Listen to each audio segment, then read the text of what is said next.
recording. Hello everyone. So ഇന്നത്തെ നമ്മുടെ topic എന്ന് പറയുന്നത് ഓപ്പൺ സോഴ്സ് സോഫ്റ്റ്വെയർ ആണ്. ഓപ്പൺ സോഴ്സ് സോഫ്റ്റ്വെയർ നമുക്ക് എങ്ങനെയൊക്കെ അതിൻ്റെ സോഴ്സ് കോഡ് ഡൗൺലോഡ് ചെയ്യാമെന്നും അതിനെ എങ്ങനെ മോഡിഫൈ ചെയ്യാമെന്നും അതിനെ എങ്ങനെ റീബിൽഡ് ചെയ്യാമെന്നും നമുക്ക് നോക്കാം.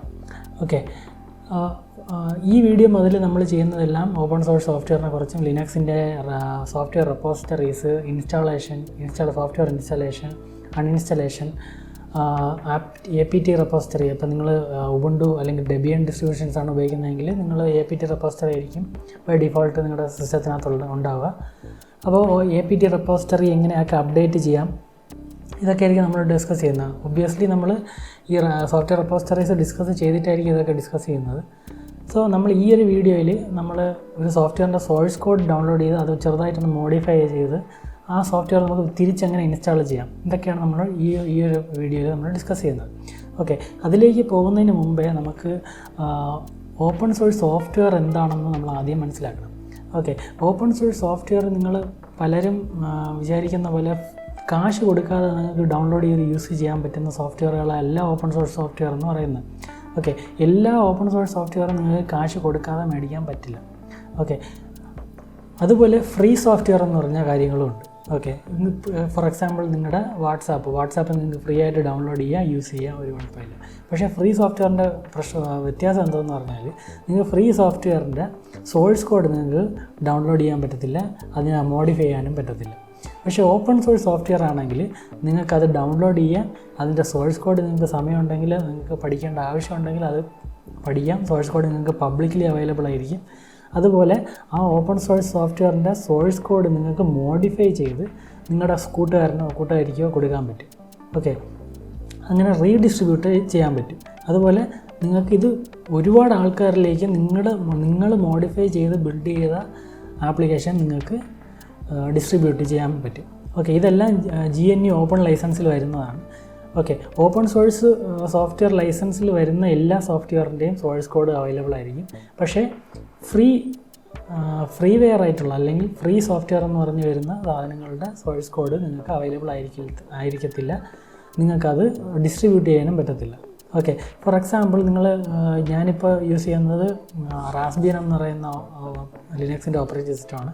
നിങ്ങൾ വിൻഡോസിൻ്റെ കേസിലാണ് എടുക്കണമെങ്കിൽ നിങ്ങൾ വിൻഡോസിൻ്റെ സോഴ്സ് കോഡ് നിങ്ങൾക്ക് ഒരിക്കലും അവൈലബിൾ ആയിരിക്കില്ല. നിങ്ങൾ മൈക്രോസോഫ്റ്റിൽ വർക്ക് ചെയ്യുന്ന ഒരു ഡെവലപ്പർ ആണെങ്കിൽ അല്ലെങ്കിൽ നിങ്ങൾക്ക് ഒരിക്കലും അവൈലബിൾ ആയിരിക്കത്തില്ല. ഇനി അഥവാ അവൈലബിൾ ആയാലും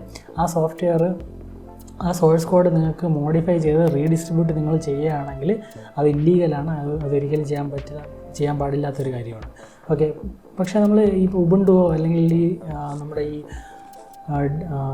ഡെബിയൻ ഡിസ്ട്രിബ്യൂഷനിൽ അല്ലെങ്കിൽ ലിനക്സിൻ്റെ ഏത് OS എടുത്താലും അതിൻ്റെ സോഴ്സ് കോഡ് നിങ്ങൾക്ക് അവൈലബിൾ ആയിരിക്കും. അതിൻ്റെ നിങ്ങൾക്ക് അത് മോഡിഫൈ ചെയ്യാം. പുതിയൊരു ഓപ്പറേറ്റിംഗ് സിസ്റ്റം തന്നെ അതിൻ്റെ മുകളിൽ നിങ്ങൾക്ക് ബിൽഡ് ചെയ്തെടുത്ത് നിങ്ങൾക്ക് ഡിസ്ട്രിബ്യൂട്ടും ചെയ്യാം. ഓക്കെ, അങ്ങനെയാണ് പല ലിനക്സിൻ്റെ ഓപ്പറേറ്റിംഗ് സിസ്റ്റംസും ജനിച്ചത് തന്നെ. ഓക്കെ, സോ നമുക്ക് ഇവിടെ അങ്ങനെ ഒരു ഓപ്പറേറ്റിംഗ് സിസ്റ്റം അല്ലെങ്കിൽ അങ്ങനെ ഒരു സോഫ്റ്റ്വെയർ നമുക്ക് അതിൻ്റെ സോഴ്സ് കോഡ് എങ്ങനെ ഡൗൺലോഡ് ചെയ്യാമെന്ന് നോക്കാം. സോ അതിന് വേണ്ടിയിട്ട് ഞാനിപ്പോൾ എൻ്റെ വിൻഡോസ് മെഷീനിലാണ് നിൽക്കുന്നത്. ഞാൻ ഇങ്ങനെ ഇതുവരെ ട്യൂട്ടോറിയൽസ് എല്ലാം നിങ്ങൾക്ക് കാണിച്ചു തന്നതെന്ന് പറഞ്ഞാൽ എനിക്കൊരു റാസ്ബെറി പൈ ഡിവൈസ് ഉണ്ട്. അതിലേക്ക് SSH ചെയ്താണ് ഞാനിപ്പോൾ ഈ കമാൻഡ് വിൻഡോ ആക്സസ് ചെയ്യുന്നത്, ലിനക്സ് കമാൻഡ് വിൻഡോ ആക്സസ് ചെയ്യുന്നത്. ആക്ച്വലി ഞാനൊരു വിൻഡോസ് മെഷീനിലാണ് നിൽക്കുന്നത്. നിങ്ങൾ മുമ്പത്തെ വീഡിയോസ് എല്ലാം ഫോളോ ചെയ്തിരുന്നെങ്കിൽ നിങ്ങൾക്കത് പലപ്പോഴും കണ്ടിട്ടുണ്ട്. ഓക്കെ, അപ്പോൾ ഞാൻ അതിന് വേണ്ടിയിട്ട് ഞാൻ എൻ്റെ ബ്രൗസറിലേക്കൊന്ന് പോവാണ്. ഓക്കെ, അപ്പം ഞാൻ GNU ഓപ്പറേറ്റിംഗ് സിസ്റ്റം ടൈപ്പ് ചെയ്ത് കഴിഞ്ഞാൽ നിങ്ങൾക്ക് ഫസ്റ്റിൽ ഒരു ലിങ്ക് തന്നെ വരും. ഈ ലിങ്ക് ഒന്ന് ഓപ്പൺ ചെയ്യുക. ഇതിൽ നിങ്ങൾക്ക് GNU ലൈസൻസ് എന്താണെന്നൊക്കെ ഇതിൽ റീഡ് ചെയ്യാൻ പറ്റും. ബേസിക്കലി ഞാനിപ്പോൾ പറഞ്ഞ കാര്യങ്ങൾ തന്നെ, എന്താണ് ഫ്രീ സോഫ്റ്റ്വെയർ, അതിൻ്റെയൊക്കെ ലൈസൻസ് എല്ലാം ഇതിൽ പറഞ്ഞിട്ടുണ്ട്.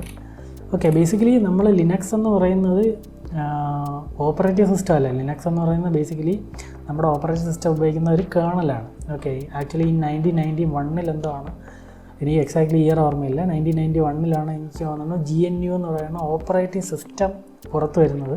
പക്ഷേ അത് കംപ്ലീറ്റ് ആയില്ല.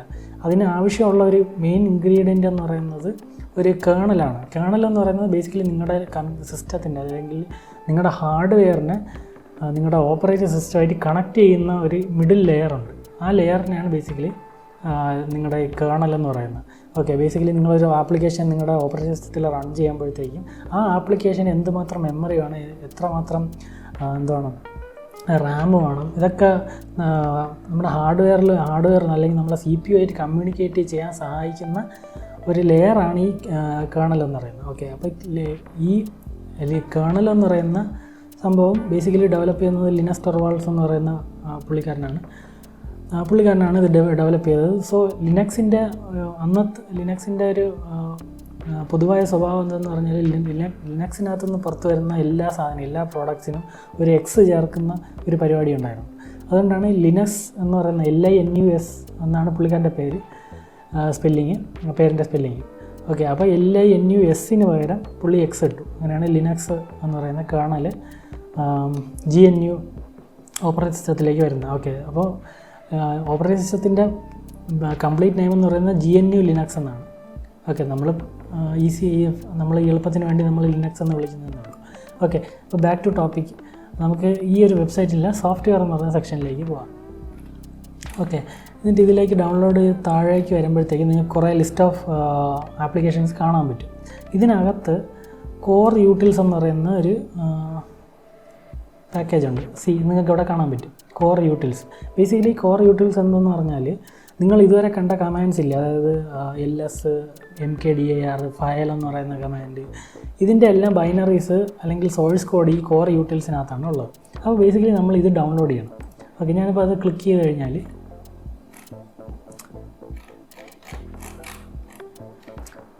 ഇതിൽ ഡൗൺലോഡ്സ് ഒരു സെക്ഷൻ കാണും.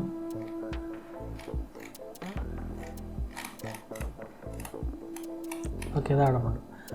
ഓക്കെ, ഞാനിപ്പോൾ ഇത് ക്ലിക്ക് ചെയ്ത് കഴിഞ്ഞാൽ ഏറ്റവും ലേറ്റസ്റ്റ് വേർഷൻ താഴെ ആയിരിക്കും ഉണ്ടാവുക. ഓക്കെ, ഞാൻ റെക്കമെൻഡ് ചെയ്യുന്നത് നിങ്ങൾ ഈ .xz എന്ന് പറയുന്ന എക്സ്റ്റൻഷൻ വെച്ച് അവസാനിക്കുന്ന പാക്കേജ് നിങ്ങൾ ഡൗൺലോഡ് ചെയ്യുക. ഓക്കെ, ഞാനിത് കോപ്പി ചെയ്തിട്ട് നിങ്ങൾക്ക് കമാൻഡ് ഇന്ത്യയിൽ എങ്ങനെ ഡൗൺലോഡ് ചെയ്യാമെന്ന് ഞാൻ പറഞ്ഞുതരാം. കേൾ എന്ന് പറയുന്ന കമാൻഡാണ് ഞാൻ യൂസ് ചെയ്യുന്നത്. കേളിനൊരു ഓപ്ഷനുണ്ട്, -o എന്ന് പറയുന്ന ഒരു ഓപ്ഷനുണ്ട്. ബേസിക്കലി ഇതെന്ന് പറഞ്ഞാൽ ഔട്ട്പുട്ട് അതായത് നിങ്ങൾ ഡൗൺലോഡ് ചെയ്യുന്ന ഫയലിൻ്റെ പേര് നിങ്ങൾക്ക് മാറ്റണമെങ്കിൽ ഈ ഒരു ഓപ്ഷൻ കൊടുക്കുക. ഓക്കെ, ഇപ്പം ഞാൻ അതേ പേര് തന്നെയാണ് കൊടുക്കുന്നത്, യൂട്ടിൽസ് -9.6 അല്ലേ? ഓക്കെ, 9.6 തന്നെയാണ്. 9.6 ടാർ ഫയലാണ്, XZ കംപ്രഷനാണ് അല്ലേ? എന്നിട്ട് ഞാൻ എന്ത് ചെയ്യണം, ഞാനിതിപ്പോൾ ഡൗൺലോഡ് ചെയ്യുന്ന എൻ്റെ യൂസർ ഡയറക്ടറിയിലേക്കായിരിക്കും ഡൗൺലോഡ് ചെയ്യുന്നത്. അപ്പോൾ എനിക്ക് ഇത് ഡൗൺലോഡ്സ് ഫോൾഡറിലേക്ക് വരുത്തണമെങ്കിൽ ഞാൻ റിലേറ്റീവ് സിമ്പിൾ കൊടുക്കുക, ഡൗൺലോഡ്സ് / പാത്ത് പറഞ്ഞു കൊടുക്കുക, അത്രേ ഉള്ളൂ. അതിന് വേണ്ടിയിട്ടാണ് ബേസിക്കലി നമ്മൾ ഈ -o ഓപ്ഷൻ കൊടുക്കുന്നത്.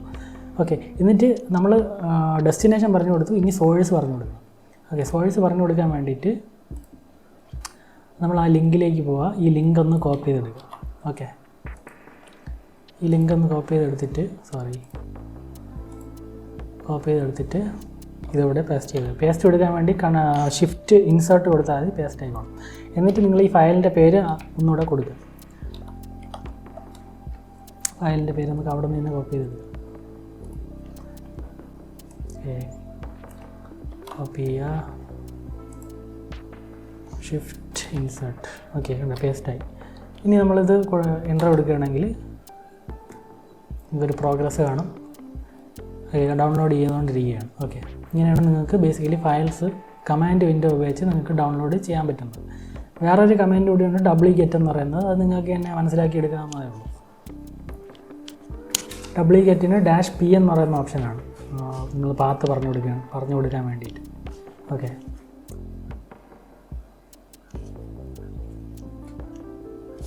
അങ്ങനെ ഡൗൺലോഡ്സ് കംപ്ലീറ്റ് ആയി.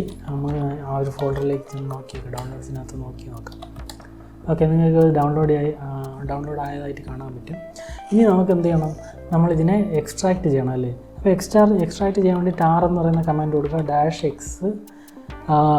-XZ എന്ന് പറയുന്ന ഒരു കംപ്രഷൻ അൽഗോരിതമാണ്. അതിനെ ഡീകംപ്രസ് ചെയ്യാൻ വേണ്ടി നമ്മൾ ക്യാപിറ്റൽ J ആണ് കൊടുക്കുന്നത്. Okay, core utils. ഓക്കെ, നമ്മൾ ഫയൽ പറഞ്ഞു കൊടുക്കുക.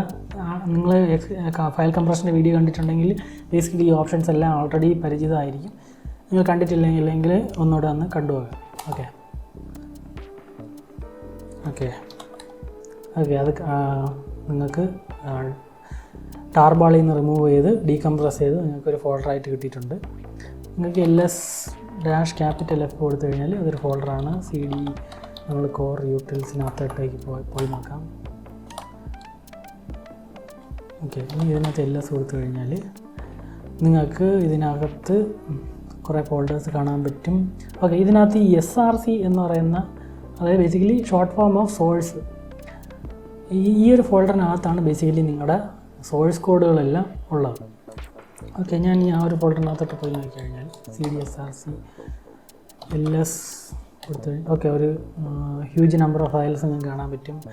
അപ്പോൾ ഇതിൽ നിന്ന് കണ്ടുപിടിക്കാനൊക്കെ ഭയങ്കര പാടായിട്ട് നിങ്ങൾക്ക് തോന്നുന്നെങ്കിൽ, നോക്കാൻ പാടായിട്ട് തോന്നുന്നുണ്ടെങ്കിൽ ls കൊടുക്കുക, പൈപ്പ് ചെയ്തിട്ട് നിങ്ങൾ ls കമാൻഡിലേക്ക് കൊടുത്തു നോക്കുക. ഓക്കെ, അപ്പോൾ ഇങ്ങനെ ആക്കിയാൽ നിങ്ങൾക്ക് കുറച്ചുകൂടെ എളുപ്പമായിരിക്കും. CP ഡൗൺ ആരെയാണ് ഞാൻ അടിക്കുന്നത്. ഓക്കെ, നമ്മൾ പഠിച്ച എന്തെങ്കിലും കമാൻഡ് ഉണ്ടാകുന്നത് ഹെഡ് എന്ന് പറയുന്ന കമാൻഡ് ഇവിടെ കിടപ്പുണ്ട് അല്ലേ, head.c. അപ്പോൾ head.c നമുക്ക് ഹെഡിനെ തന്നെ നമുക്കൊന്നും കൂടി ഹെഡ് എന്ന് പറയുന്ന കമാൻഡ് നിങ്ങൾ ഓൾറെഡി പേജിങ് എന്ന് പറയുന്ന വീഡിയോ കണ്ടിട്ടുണ്ടെങ്കിൽ നിങ്ങൾക്ക് അറിയായിരിക്കും എന്തിനാണെന്നൊക്കെ. അപ്പോൾ ബേസിക്കലി നമുക്കിവിടെ ഹെഡ് എന്ന് പറയുന്ന കമാൻഡ് തന്നെ നമുക്ക് ഒന്ന് മോഡിഫൈ ചെയ്യാൻ പറ്റുമെന്ന് നോക്കാം. ഓക്കെ, അങ്ങനെ ഞാൻ വിം എഡിറ്ററാണ് യൂസ് ചെയ്യുന്നത്. അപ്പോൾ നിങ്ങൾക്ക് നാനോ ആണ് എളുപ്പമെങ്കിൽ നാനോ ഉപയോഗിക്കുക. വിം ഹെഡ് അല്ലേ, head.c. ഓക്കെ, അപ്പോൾ ഇതാണ് ബേസിക്കലി ഹെഡ്. അത് C ഫയലാണ്. ഇത് C ട്യൂട്ടോറിയൽ അല്ല, പക്ഷേ എല്ലാ C ഫയലിനും എന്ത് ചെയ്യും, ഒരു മെയിൻ ഫംഗ്ഷൻ കാണും. ആ മെയിൻ ഫംഗ്ഷൻ ആയിരിക്കും എന്താ പറയുക, ആ ഒരു സ്ക്രിപ്റ്റിൻ്റെ എൻട്രി പോയിൻ്റ് എന്ന് പറയുന്നത്. ഓക്കെ, നമ്മൾ ആ ഒരു മെയിൻ ഫയലാണ് നമ്മൾ ബേസിക്കലി നോക്കുന്നത്. നമ്മൾ സെർച്ച് ചെയ്ത് നോക്കാം.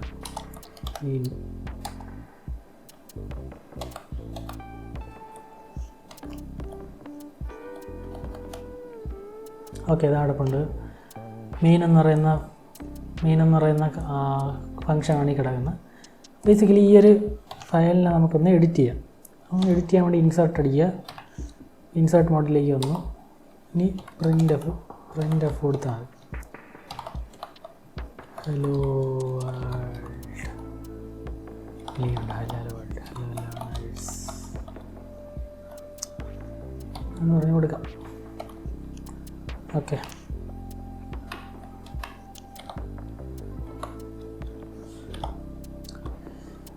വൃത്തിയാക്കി വയ്ക്കുന്നതേ ഉള്ളൂ. ഓക്കെ, ഇമ്പോർട്ടൻ്റ് ആയിട്ടുള്ള കാര്യം വിട്ടുപോയി. മോസ്റ്റ് ഇമ്പോർട്ടൻറ്റ് കാര്യം വിച്ച് ഈസ് സെമിക്കോളൻ. ഓക്കെ, ഇനി ഇതിനെ സേവ് ചെയ്യാം. Write quit. സോ നമ്മൾ ഹെഡ് എന്ന് പറയുന്ന കമാൻഡിൻ്റെ C ഫയൽ മോഡിഫൈ ചെയ്തു. അതായത് അതിൻ്റെ സോഴ്സ് നമ്മൾ മോഡിഫൈ ചെയ്തതിന് ശേഷം നമ്മളിതിനെ കമ്പൈൽ ചെയ്യണം. ഓക്കെ, നിങ്ങൾ ഇപ്പോൾ APT റെപ്പോസിറ്ററീസ് നിങ്ങൾ ആൾറെഡി അതിൽ നിന്ന് സോഫ്റ്റ്വെയറൊക്കെ ഇൻസ്റ്റാൾ ചെയ്തിട്ടുണ്ടെങ്കിൽ നിങ്ങൾ മനസ്സിലാക്കേണ്ട കാര്യം, APT റെപ്പോസിറ്ററി എന്ന് പറയുന്നത് ഒരു ലൈബ്രറിയാണ്. ഓക്കെ, അതിനകത്ത് നിങ്ങൾ ഇൻസ്റ്റാൾ ചെയ്യുന്ന സോഫ്റ്റ്വെയർ അല്ലെങ്കിൽ അതിൽ ലിസ്റ്റ് ചെയ്തിട്ടുള്ള സോഫ്റ്റ്വെയർസിൻ്റെ എല്ലാം ബൈനറീസ് ആൾറെഡി അതിനകത്തുണ്ട്. ഓക്കെ, അതായത് അതിനകത്ത് സോഴ്സ് കോഡല്ല ഇരിക്കുന്നത്, അതിനകത്ത് കമ്പൈൽ ചെയ്ത ബൈനറീസാണ് അതിനകത്ത് ഇരിക്കുന്നത്. ഓക്കെ, ബൈനറീസ് ഓപ്പൺ ചെയ്താൽ നിങ്ങൾക്ക് അതിനകത്തൊന്നും ഒന്നും മനസ്സിലാകത്തില്ല. ഓക്കെ, ബൈനറീസ് ബേസിക്കലി നിങ്ങളുടെ CPU-ന് മനസ്സിലാക്കാനുള്ള ലാംഗ്വേജാണ് അതിനകത്ത് കൺവേർട്ട് ചെയ്ത് വെച്ചിരിക്കുന്നത്. ഓക്കെ, പക്ഷേ നമ്മൾ ഇവിടെ ചെയ്തത് എന്താണ്, നമ്മൾ ഹെഡ് എന്ന് പറയുന്ന കമാൻഡിൻ്റെ സോഴ്സ് ഫയൽ ആണ് മോഡിഫൈ ചെയ്തിട്ടുള്ളത്. പക്ഷേ നമ്മൾ ഇതുവരെ അതിനെ ഒരു ബൈനറി ആക്കി മാറ്റിയിട്ടില്ല. അപ്പോൾ ബൈനറി ആക്കി മാറ്റണമെങ്കിൽ നമ്മൾ അതിനെ കമ്പൈൽ ചെയ്ത് ബൈനറി ഫോർമാറ്റിലേക്ക് മാറ്റണം. ഓക്കെ, കമ്പൈലേഷൻ എന്ന് പറഞ്ഞ പ്രോസസ്സ് തന്നെ അതാണല്ലോ, അതായത് ഹൈ ലെവൽ ലാംഗ്വേജിനെ മെഷീൻ ലാംഗ്വേജിലേക്ക് കൺവേർട്ട് ചെയ്യും. ഓക്കെ, അങ്ങനെ കൺവേർട്ട് ചെയ്യണമെങ്കിൽ നമുക്ക് കമ്പൈലർ വേണം. പക്ഷേ നമ്മളിവിടെ ഉപയോഗിക്കുന്ന ലാംഗ്വേജ് എന്താണ്, C എന്ന് പറയുന്ന ലാംഗ്വേജാണ്. അപ്പോൾ C എന്ന് പറയുന്ന ലാംഗ്വേജ് സോഴ്സ് കോഡിനെ കമ്പൈൽ ചെയ്ത് കൺവേർട്ട് ചെയ്യണമെങ്കിൽ നമ്മൾ സിയുടെ കമ്പൈലർ ഇൻസ്റ്റാൾ ചെയ്യണം. ഓക്കെ, അപ്പോൾ നമ്മൾ ജനറൽ C കമ്പൈലറാണ് യൂസ് ചെയ്യുന്നത്. അപ്പോൾ അത് ഇൻസ്റ്റാൾ ചെയ്യാൻ വേണ്ടി അപ്പോൾ നമ്മൾ C എന്ന് പറയുന്ന, അതായത് ജനറൽ C കമ്പൈലർ എന്ന് പറയുന്ന പാക്കേജ് ഇൻസ്റ്റാൾ ചെയ്യേണ്ട ആവശ്യമുണ്ട്. അതായത് C സ്ക്രിപ്റ്റുകളെ നമ്മൾ കമ്പൈൽ ചെയ്യാൻ വേണ്ടിയിട്ടുള്ളൊരു പാക്കേജാണ്. അപ്പോൾ അതിന് വേണ്ടി സൂഡോ, അപ്പോൾ നമ്മൾ എന്ത് ഇൻസ്റ്റാൾ ചെയ്യണമെങ്കിൽ നമുക്ക് സൂഡോ ആക്സസ് വേണം. സൂഡോ apt get, ഈ ഗെറ്റ് കൊടുത്തില്ലെങ്കിൽ കുഴപ്പമില്ല.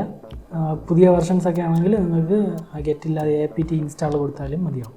apt get ഇൻസ്റ്റാൾ GCC എന്ന് പറയുന്ന പാക്കേജ് ഇൻസ്റ്റാൾ ചെയ്യുക. ഓക്കെ, ഈ sudo apt എന്നൊക്കെ പറയുന്ന കാര്യങ്ങൾ ഞാൻ ലേറ്റർ വീഡിയോസിൽ, അതായത് ഇമ്മീഡിയറ്റ് ആയിട്ട് വരുന്ന വീഡിയോസിൽ ഞാൻ എക്സ്പ്ലെയിൻ ചെയ്യുന്നതായിരിക്കും. സോ ഇപ്പോഴത്തേക്ക് നിങ്ങൾ ജസ്റ്റ് ഫോളോ ചെയ്താൽ മതി. ഓക്കെ, അപ്പോൾ ഇത് കൊടുത്തു കഴിഞ്ഞാൽ നമ്മൾ GCC പാക്കേജ് ഇൻസ്റ്റാൾ ചെയ്യും. ഓക്കെ, ഇപ്പോൾ നമുക്ക് GCC ആൾറെഡി ഇൻസ്റ്റാൾഡ് ആയിട്ടുണ്ട് എൻ്റെ കയ്യിൽ. സോ നൗ നമ്മൾ എന്താണ് C കമ്പൈലർ ഇൻസ്റ്റാൾ ചെയ്ത് കഴിഞ്ഞു. പക്ഷേ അത് മാത്രം പോരാ. ഓക്കെ, നമ്മളിപ്പോൾ സോഴ്സ് എന്ന് പറയുന്ന ഡയറക്ടറിയിലാണ് നിൽക്കുന്നത്. നമ്മളൊന്ന് ബാക്ക് അടിച്ച് കഴിഞ്ഞാൽ, ഒന്ന് LS കൊടുത്തു കഴിഞ്ഞാൽ നിങ്ങൾക്കിവിടെ പച്ച കളറിൽ കാണിക്കുന്ന കുറേ ഫയൽസ് ഉണ്ട്. ഓക്കെ, പച്ച കളർ എന്തുകൊണ്ടാണ് കാണിക്കുന്നത് നിങ്ങൾ കഴിഞ്ഞ വീഡിയോ കണ്ടിട്ടുണ്ടെങ്കിൽ നിങ്ങൾക്ക് അറിയായിരിക്കും. ഓക്കെ, അത് എക്സിക്യൂട്ടബിൾ മോഡിലുള്ള കുറേ ഫയൽസാണ്, ബാഷ് സ്ക്രിപ്റ്റുകളാണ്. ഓക്കെ, അപ്പം നമ്മൾ ഈ കമ്പൈൽ ചെയ്യുമ്പോൾ നമ്മുടെ സിസ്റ്റത്തിൻ്റെ ഹാർഡ്വെയറിനനുസരിച്ചല്ലേ അത് കമ്പൈൽ ചെയ്യാൻ പറ്റും. അതായത് നിങ്ങളിപ്പോൾ ഇൻ്റലിൻ്റെ ഒരു CPU ആണ് യൂസ് ചെയ്യുന്നതെങ്കിൽ ആ ഇൻ്റലിൻ്റെ CPUവിന് മനസ്സിലാക്കുന്ന രീതിയിലുള്ള ബൈനറി ഫോർമാറ്റിൽ വേണം അത് കൺവേർട്ട് ചെയ്യാൻ. ഓക്കെ, അതായത് ഹാർഡ്വെയർ ലെവലിലാണ് നമ്മൾ ഈ സ്ക്രിപ്റ്റുകളെല്ലാം കൺവേർട്ട് ചെയ്യുന്നത്. ഓക്കെ, അപ്പോൾ ഇത് നമ്മുടെ ആർക്കിടെക്ചറിനനുസരിച്ച്, അതായത് നമ്മളെ സിസ്റ്റത്തിൻ്റെ ആർക്കിടെക്ചർ, അതായത് CPU ഹാർഡ്വെയറിനൊക്കെ അനുസരിച്ച് നമ്മുടെ C കമ്പൈലറിന് കോൺഫിഗർ ചെയ്യേണ്ട ആവശ്യമുണ്ട്. അങ്ങനെ ചെയ്താൽ മാത്രമേ നമുക്ക് എന്ത് ചെയ്യാൻ പറ്റൂ, ഈ നമ്മൾ ഇൻസ്റ്റാൾ ചെയ്യുന്ന സോഫ്റ്റ്വെയർ നമ്മളെ ഹാർഡ്വെയറുമായിട്ട് കമ്പാറ്റബിൾ ആണോ ഇല്ല എന്ന് അറിയാൻ പറ്റത്തുള്ളൂ. ഓക്കെ, ഇപ്പോൾ നമ്മൾ ഇത് ചെയ്തില്ലെങ്കിൽ, നമ്മൾ അല്ലാതെ ഇൻസ്റ്റാൾ ചെയ്യുകയാണെങ്കിൽ, അതായത് ഇപ്പോൾ ഈ എൻ്റെ സിസ്റ്റത്തിൽ ഹെഡ് എന്ന് പറയുന്ന കമാൻഡ് എൻ്റെ ഹാർഡ്വെയർ സപ്പോർട്ട് ചെയ്യത്തില്ല.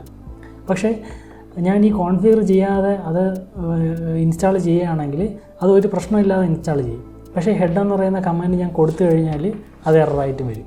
ഓക്കെ, ചിലപ്പോൾ അത് സിസ്റ്റം ക്രാഷിന് ചിലപ്പോൾ വഴിയൊരുക്കും. ഓക്കെ, അതിന് വേണ്ടിയിട്ടാണ് നമ്മൾ ഈ കോൺഫിഗർ എന്ന് പറയുന്ന കമാൻഡ് അല്ലെങ്കിൽ ഈ എക്സിക്യൂട്ടബിൾ സ്ക്രിപ്റ്റ് നമ്മൾ റൺ ചെയ്യണമെന്ന് പറയുന്നത്. ഓക്കെ, അതിനുവേണ്ടി നിങ്ങൾക്ക് അറിയായിരിക്കും, ബാഷ് എന്ന് പറയുന്ന കമാൻഡ് കൊടുക്കുക, കോൺഫിഗർ കൊടുത്താൽ എൻട്രി എടുത്തു കഴിഞ്ഞാൽ അത് നമ്മളെ C കമ്പൈലർ നമ്മുടെ ഹാർഡ്വെയർ ആർക്കിടെക്ചറിനനുസരിച്ച് കോൺഫിഗർ ചെയ്തോളും. ഓക്കെ, സോ നമ്മുടെ സ്ക്രിപ്റ്റ് കംപ്ലീറ്റ് ആയിട്ട് റണ്ണായി കഴിഞ്ഞു. അപ്പോൾ ഇനി നമ്മളൊന്ന് LS കൊടുത്തു കഴിഞ്ഞാൽ നിങ്ങൾക്ക് ഇവിടെ ഒരു മേക്ക് ഫയൽ എന്ന് പറയുന്ന ഒരു ഫയൽ, ഇത് ആൾറെഡി ഉണ്ടായിരുന്നു. പക്ഷേ നമ്മൾ കോൺഫിഗർ എന്ന് പറയുന്ന ആ സ്ക്രിപ്റ്റ് എക്സിക്യൂട്ട് ചെയ്ത് കഴിഞ്ഞപ്പോഴത്തേക്കും ബേസിക്കലി ഇത് ആ ഒരു സ്ക്രിപ്റ്റ് ബേസിക്കലി ഈ ഒരു ഫയലിനെയാണ് അപ്ഡേറ്റ് ചെയ്തത്. അതായത് നമ്മുടെ കമ്പ്യൂട്ടറിൻ്റെ സ്പെസിഫിക് റിക്വയർമെൻറ്റ്സ് അനുസരിച്ച് ഈ ഫയലിനെ അത് കോൺഫിഗർ ചെയ്ത് കഴിഞ്ഞു. ഓക്കെ, ഇനിയും ബേസിക്കലി നമ്മൾ ഇൻസ്റ്റാൾ ചെയ്താൽ മാത്രം മതി. അതായത് ഇൻസ്റ്റാളേഷൻ അല്ല, പക്ഷേ നമ്മളിപ്പോൾ ഇവിടെ സ്ക്രിപ്റ്റ് മോഡിഫൈ ചെയ്തല്ലോ, ആ സ്ക്രിപ്റ്റിനെ ബേസിക്കലി കമ്പൈൽ ചെയ്യണം. അതായത് എന്ത് ചെയ്യണം, ബൈനറി ഫോർമാറ്റിലേക്ക് കൺവേർട്ട് ചെയ്യണം. ഓക്കെ, അതിന് വേണ്ടിയിട്ട് നമ്മൾ മേക്ക് എന്ന് പറയുന്ന ഒരു കമാൻഡാണ് നമ്മൾ യൂസ് ചെയ്യുന്നത്. sudo apt install make. ഇത് ഫെയർലി ഫാസ്റ്റായിട്ട് കംപ്ലീറ്റ് ആവും. ഓക്കെ, നമ്മളിപ്പോൾ മേക്ക് എന്ന് പറയുന്ന മേക്ക് ഫയൽ കിടക്കുന്ന അതേ ഫോൾഡറിൽ തന്നെയാണ് നിൽക്കുന്നത്. സോ ഇനി നമുക്ക് മേക്ക് എന്ന് പറയുന്ന കമാൻഡ് നമ്മൾ കൊടുത്തു കഴിഞ്ഞാൽ ഇതിനകത്തുള്ള സോഴ്സിനകത്ത് കിടക്കുന്ന എല്ലാ C ഫയൽസും കമ്പൈൽ അത് ചെയ്യും. അതായത് ഏതെങ്കിലും ഫയൽ റീസെൻ്റായിട്ട് മോഡിഫിക്കേഷൻ വരുത്തിയിട്ടുണ്ടെങ്കിൽ ആ ഫയൽ കമ്പൈൽ ചെയ്ത് ബൈനറി ഫോർമാറ്റിലേക്ക് മാറ്റും. ഓക്കെ, നമ്മൾ മേക്ക് കൊടുത്തു കഴിഞ്ഞാൽ ഓക്കെ ഇതെല്ലാം ലോഡ് ചെയ്യുന്നതാണ്.